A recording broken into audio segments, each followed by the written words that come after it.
Channel देखने वालों के लिए। रसोई गैस का जो दाम है, जो घरेलू रसोई गैस का दाम है वो 60 रुपए बढ़ा है और कमर्शियल एलपीजी सिलेंडर 115 रुपए बढ़ा है। कहाँ है आज एप्स्टीन के मित्र जो दुर्भाग्य से इस देश के पेट्रोलियम मंत्री हरदीप सिंह पुरी हैं? वो कहाँ है? वो किस बिल में छुपे हैं? अभी तक तो कल शाम तक तो मोदी सरकार कहती थी पर्याप्त पूर्ति है, कोई कमी नहीं होने वाली है, कोई फर्क नहीं पड़ता, अमेरिका इजराइल और ईरान का युद्ध होता रहे हमारी एनर्जी सिक्योरिटी पर। अब असलियत यह है कि 60 रुपए एक बार में दाम बढ़ा है घरेलू एलपीजी सिलेंडर का और कमर्शियल का 115 रुपए। किस बिल में छुप गए ये सब लोग?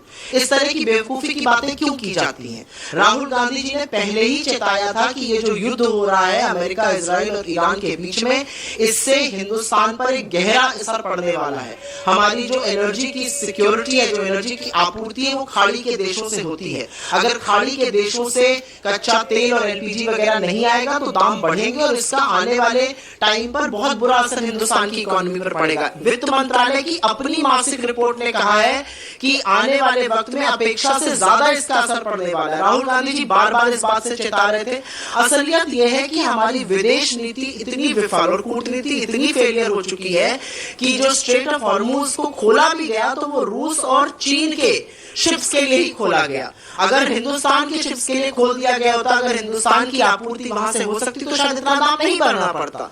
तो आज मोदी सरकार, उनके बड़बोले मंत्री, एप्स्टीन का गैंग जो पूरा का पूरा बैठा हुआ है मोदी सरकार में, प्रधानमंत्री इस बात का जवाब दे कि आपकी विफलताओं का खामियाजा, आपकी विफलताओं की खामियाजा हिंदुस्तान की जनता अपनी जेब खाली करके क्यों भुगते? इतना बड़ा प्रहार, 60 रुपए एलपीजी सिलेंडर बढ़ जाना और आने वाले वक्त में आपूर्ति की समस्या दिख रही है सामने। राहुल गांधी जी ने बार बार इसके बारे में चेताया था। आप बड़बोलेपन की बातें करते हैं, बड़े बड़े जुमले फेंकते हैं। अब बताइए ना, एप्स्टीन का गैंग जो बैठा हुआ है यहाँ पर मोदी सरकार के अंदर, वो बताए कि आपूर्ति कैसे पूरी होगी, दाम इतने क्यों बढ़ रहे हैं? आपने अगर ईरान से संबंध अच्छे रखे होते तो जैसे रूस और चीन के लिए स्ट्रेट ऑफ हॉर्मुज खुला, वैसे हिंदुस्तान के लिए भी खुला होता, लेकिन वो नहीं खुला। बहुत नुकसान होगा क्योंकि खाड़ी के देशों से हमारी एनर्जी सिक्योरिटी की बहुत पूर्ति होती है।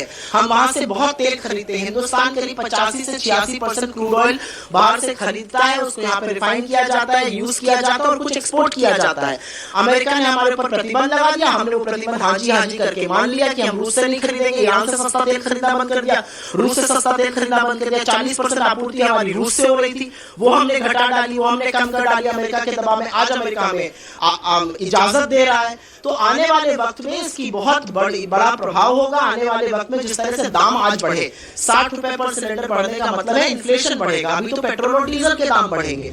डीजल मेन ट्रांसपोर्ट फ्यूल है और जब जब डीजल के दाम बढ़ते हैं तब खाने पीने की चीजों के, फल फ्रूट, सब्जी, दूध, अंडा, हर चीज के दाम बढ़ेंगे, जो भी चीजें ट्रांसपोर्ट की जाती हैं। और जैसे जैसे वो दाम बढ़ेगा, इन्फ्लेशन बढ़ेगा। तो कहीं ना कहीं सरकार की विफलता का, सरकार की फेल्ड विदेश नीति का खामियाजा इस देश की जनता को, इस देश के मिडिल क्लास को, इस देश के गरीबों को झेलना पड़ रहा है।